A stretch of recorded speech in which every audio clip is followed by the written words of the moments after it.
everyone. My name is Trent Aldridge, and I have the privilege of being the CEO here at Self-Enhancement. And my name is Tamara Hickok. I am the Director of Data and Program Innovation here at Self-Enhancement. Been here since 1996. Today, we want to spend a little time sharing with you what the Education Co-op is. We spend a lot of time internally building out something we think is going to make a transformational change in our community, and we want you to know everything about it. The story we're presenting today is the result of a modern-day miracle from our perspective organizationally, and it started in 2002 at a Roy Jones Championship fight here in Portland, Oregon. Our board member, or at the time, the president of Jordan Brand was on our board, and he sat Mr. Hobson next to Phil Knight at the fight.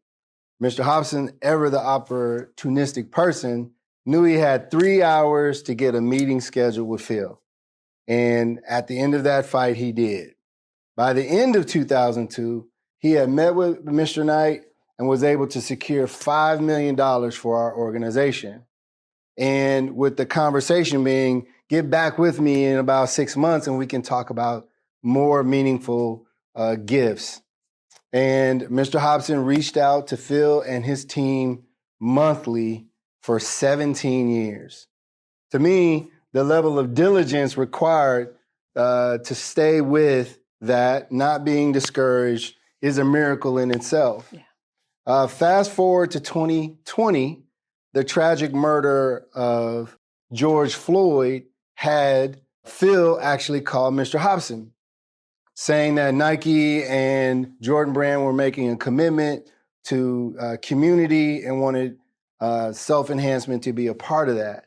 But in that moment, Mr. Hobson, again, the opportunistic person, asked Phil if he would be interested in making a significant donation to Portland.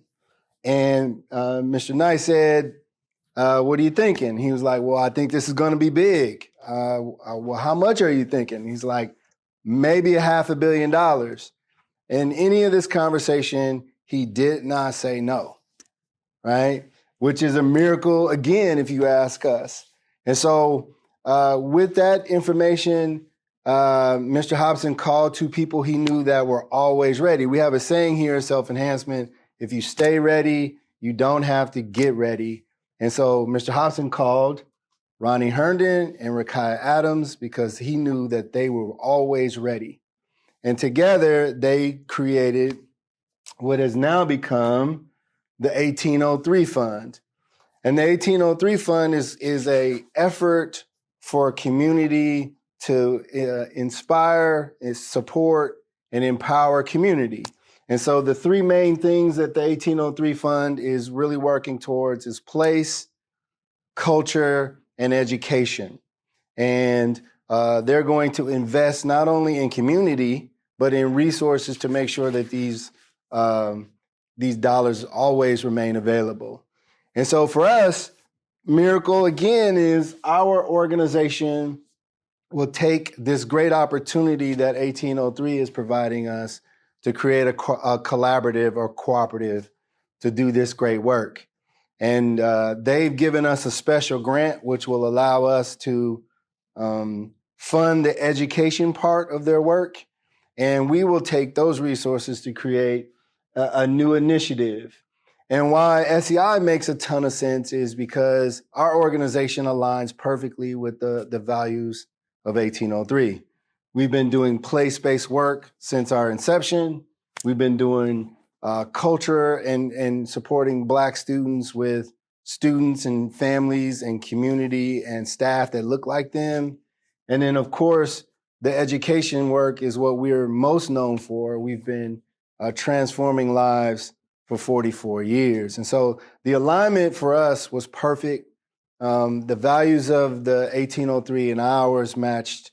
Again, a miracle for us to be in this position to make all this happen for ourselves.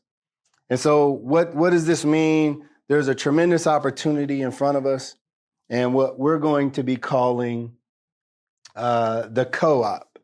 And the co-op is an educational cooperative where nonprofits like ours will be working together with the centralized goals, centralized focus, with the goal of transforming our community on our own terms.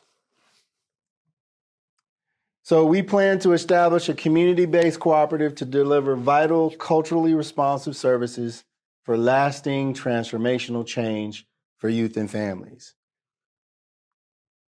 And we will build an efficient and effective grant-making system based on 40 years of grant winning. Our organization has been winning grants for 40 years. We've been leading in the space of funding the great work that we do. And we feel like who better than us to reverse engineer the grant-making world so that we could be instrumental in pulling organizations together. So one of the things that we're excited about is to present a whole different grant-making process. In the past, you fill out an application, you submit your information for a grant, they say yes or no, then they have you recreate your model and do all these different things in order to get the money.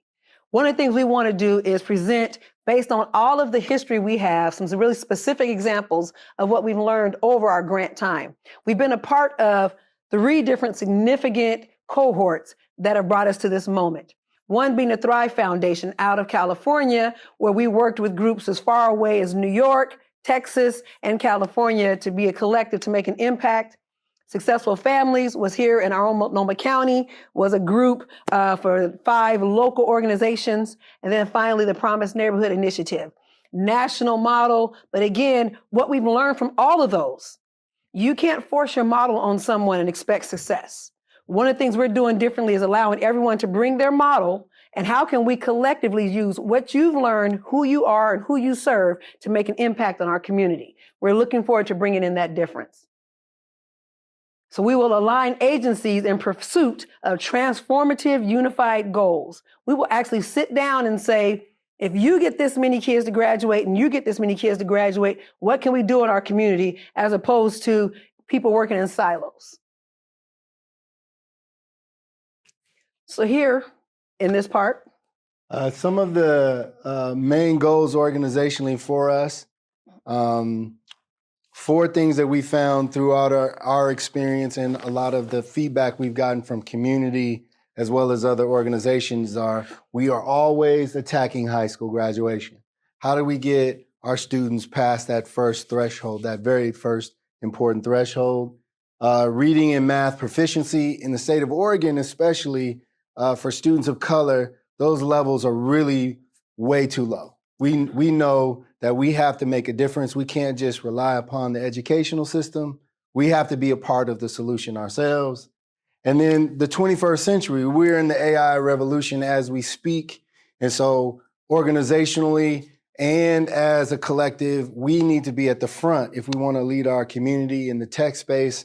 And last but certainly not least, we want them to leave out of every organization, every graduation, leaving with a competency. So a career competency, a skill, a tech competency, anything that develops them towards their career destination. Those are our primary goals. But we don't want to prescribe that in our system, in this approach. We want to work collaboratively towards a unified goal for us as a community. Yeah. And each of us will play a part. We'll use our skills and expertise as organizations to get our community to an end result. And so super excited about this. Trent, can you just share the statistics that we know for math and reading literacy in our community right now today? So for a 3rd grader in the state of Oregon, an African-American 3rd grader, the proficiency rate is 14%. That means 86% of the students aren't proficient in reading. And the number is worse in mathematics for 3rd grade. And then it just doesn't get any better for our students as they get to 5th, 8th, and into high school. And so in the education space, we sometimes don't feel like we have an influence over what the test scores look like. And so our thought here is, well, supplemental work from community in support of kids and families in the reading and math space will help influence what those test scores can become. And so I think great opportunity for us there. excuse me. And the co-op principles that we've decided to land on as we had the chance to create this are enhancing services to youth and families, fostering a spirit of collaboration, which is my personal favorite because we are looking forward to working with others. Anyone who knows anything about me knows I've been on teams all my life, and this is a chance to team up with some amazing people and to really get in there and make an impact. Turning funding into a catalyst, using this funding to really make a difference. How can we move the dial, and revolutionizing the approach to service delivery and grant making? This will be unlike what we're doing, is not done anywhere else.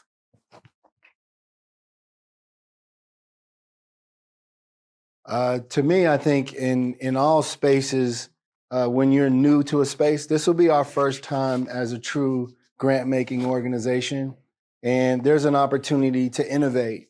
And I think organizationally, we're going to lean into that opportunity. So we're hopeful that us as a grant-making organization that's also been doing this community-based work for over 40 years, we feel like it'll empower our communities to lead ourselves, enables us and organizations like ours to directly shape the impact that we can have, and removes the economic barriers to success. A lot of times our organizations will be competing for the same resource. Yeah. We'll fill out a grant, we'll be saying, well, we can do it this way. And an organization over there will say, no, we can do it that way.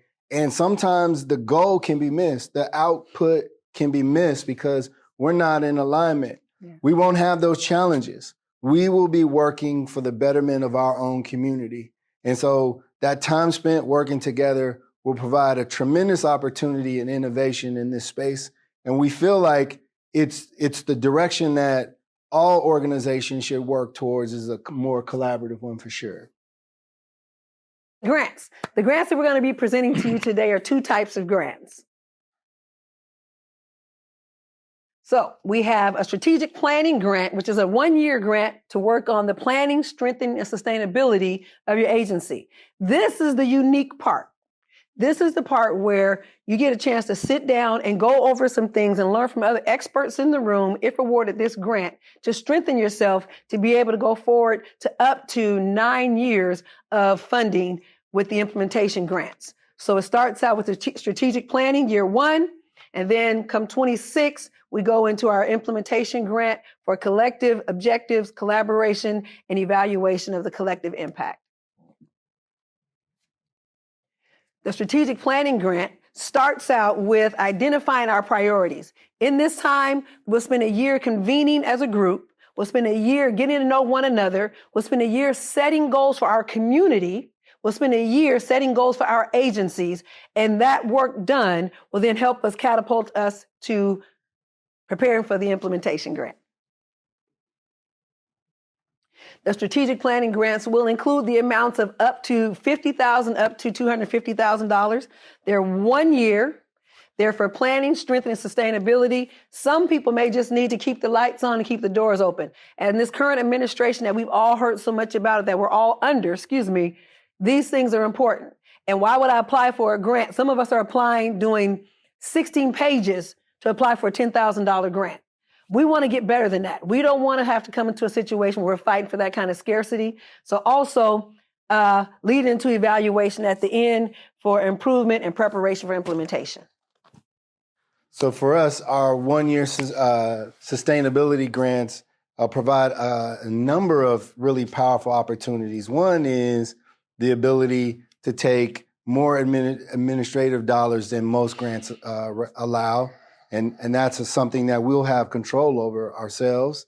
And then another one is the ability to sustain the work we can currently do. You can't grow or impact more folks if you have to lay off staff or remove programs and services.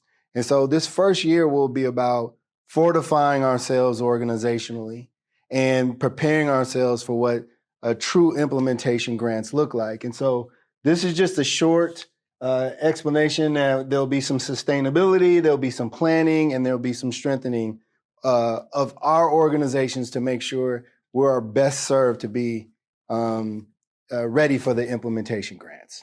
And one thing that's not on here that needs to be said, all this comes with commitment. To sign on to any part of this, it comes with commitment.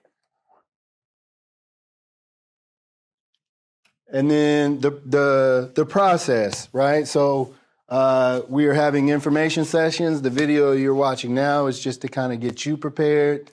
Come June, where our application will open up. We will take some time to evaluate the submissions we get in order to prepare for award letters, be able to come together and just talk about what it looks like for the next year. And then come October, we're kicking this thing off with convenings, gatherings that help strengthen us, ways to unite and prepare ourselves for the work ahead. So the implementation grants, this is when we take all the work that we've done over the past year, and now let's let the rubber hit the road.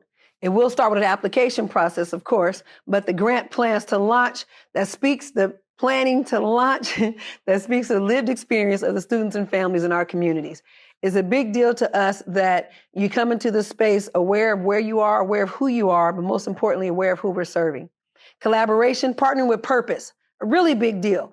Not showing up with the grandiose idea of a savior complex, but yet rather to partner, to link arms with other agencies and say, how can we work in our community? Operative word, our often. And impact, moving as one. How do we make this collective move the dial? So when someone looks back and say, what if you have a collective in your community? What does that look like? We will be able to evaluate and show what happens when you move the dial in this way. The implementation grants. Here, the implementation grants run from $25,000 to $500,000 annually with a 3-year term per grant. And those grants include wraparound services, comprehensive services, impact services, and emerging services. We're looking for the large $50 million operating budget organization all the way to our mom and pop and church, small churches organizations, all with the goal and desire to move the dial to help our families and our communities. And finally, wrapping it up with evaluation. If we can't show that we move the dial, then why have a co-op? Our goal is to not only have a co-op here, but to even be bigger throughout the nation, but starting here, showing that when we come into the room, when a collective comes together, what size of the impact they can make.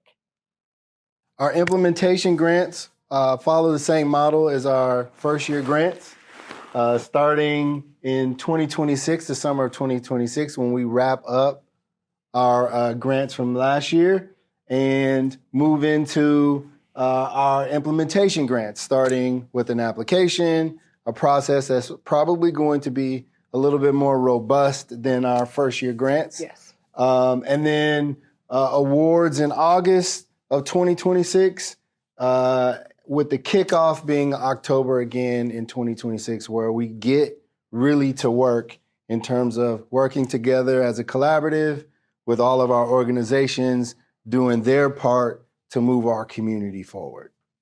So you just heard a lot of information, a lot of vital information, and we wanted to let you know that there are answers for your questions. And there are a few that we thought would come up that we wanted to share with you here, but you'll also be able to get a lot of your answers online. So the first one is, my organization eligible to apply? These resources are intended to be used for nonprofits or tax-exempt organizations. So you need to be a 501c3 organization and or you are fiscally sponsored by a 501c3 organization. The second big question is, what types of programs and activities are ineligible for the funding? And so for-profit schools, businesses, college, universities, government agencies, school districts aren't eligible. This is for community-based organizations to do community-based work. Also, does my organization have to apply for a phase 1 strategic planning grant to be eligible for the implementation grant? Eligible organizations are strongly encouraged to participate in that first year. That is a year of bonding. That is a year of developing processes. That is a year of being part of the collective goal. So you're encouraged, but you do not have to. Can we apply for an implementation grant if our strategic grant was not funded? Yes. Organizations that elect not to apply and are not awarded in the first year can still apply for the subsequent year. Another big one for us was, can an organization apply for more than one implementation grant in the same year? And that's no. Only one proposal per organization. And then, can your organization apply for consecutive rounds of funding for an implementation grant? So there's implementation in 2026, 2029, and 2032. And yes, you can apply for all three of those grant funding years. But it'll also be based on performance and compliance. And each year, we're trying to earn the next grant opportunity. And so we're all going to be driving towards successfully impacting our community. And our goal is to fund this great work. We have this miracle made possible to us by Mr. Hobson, Ronnie, Rakaya, Phil Knight, of course, and the trust by 1803 for us to do this education work. And we're going to be focused in making a truly transformational change in our community. And so we are here to make it happen, right? And so just to recap what you may have heard today, these funds are a modern day miracle from SEI's perspective. $2.5 million are awarded each year for the next 10 years. The strategic planning and implementation grants are the way in which we're going to deliver those resources to community. Grant years will be this year, 2025, 26, 29, and 2032. And then, which is really important here, for any information or questions you might have, you can reach out to the Education Co-op, that's all one word, at selfenhancement.org. And there are people waiting to respond. And we'll try to get you as much information as you need to be prepared.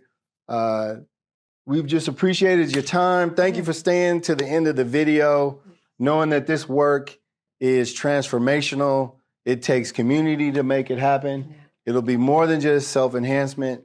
As part of this collaborative, this co-op, and we're hoping that you may be one of those organizations. Don't be shy, just apply.